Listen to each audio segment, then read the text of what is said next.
All right, we are about to dive into one of the most intense and, honestly, foundational stories ever told.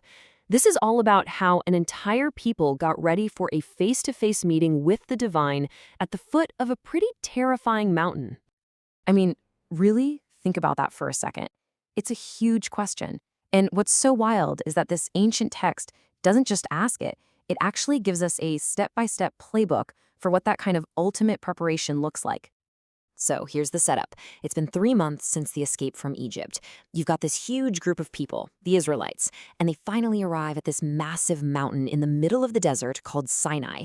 And let me tell you, this isn't just a rest stop. This is the destination. This is where history is about to be made.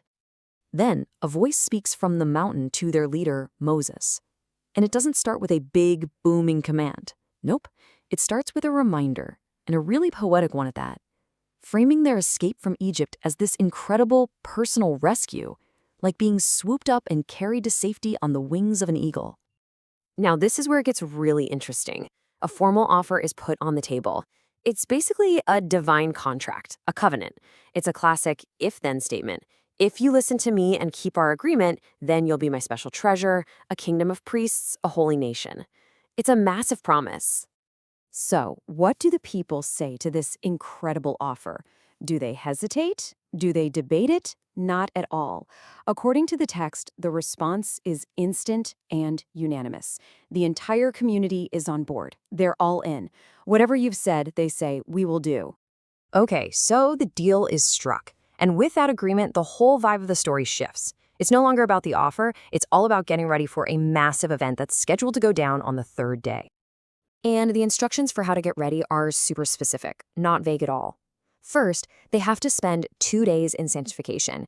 That's basically a spiritual process of setting themselves apart. That goes hand in hand with a physical cleansing. Everybody has to wash their clothes.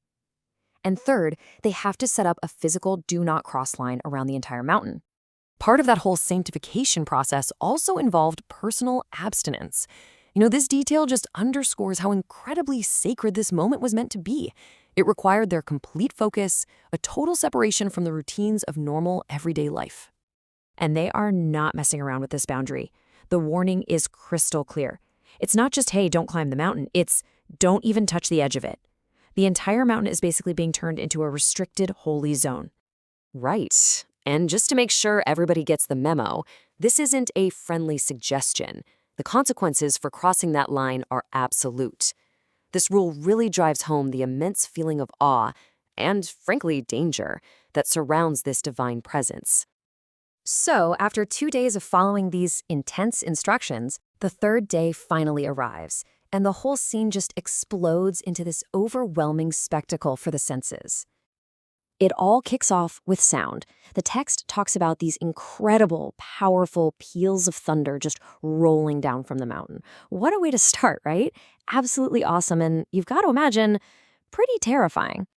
Along with that booming thunder, you get these crazy flashes of lightning.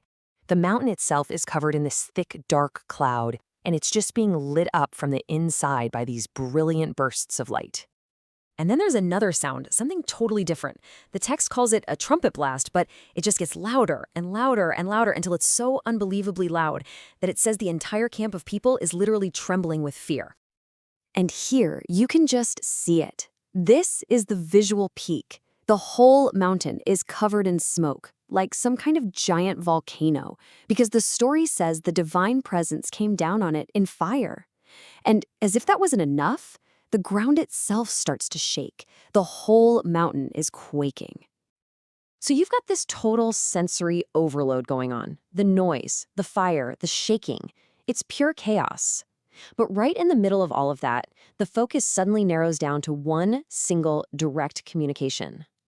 Yeah, right in the heart of this incredible storm, a conversation starts. As that trumpet sound is hitting its absolute peak, Moses speaks out, and a voice answers him directly from the fire and smoke on the mountain. And this is it. This is the moment everything has been building towards. After all the preparations, all the warnings about that deadly boundary, one person, Moses, is personally invited to cross it. He's called to go up the mountain and walk right into the middle of the fire and thunder. And he does it.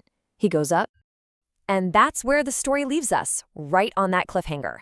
After all that incredible buildup, it poses this massive question.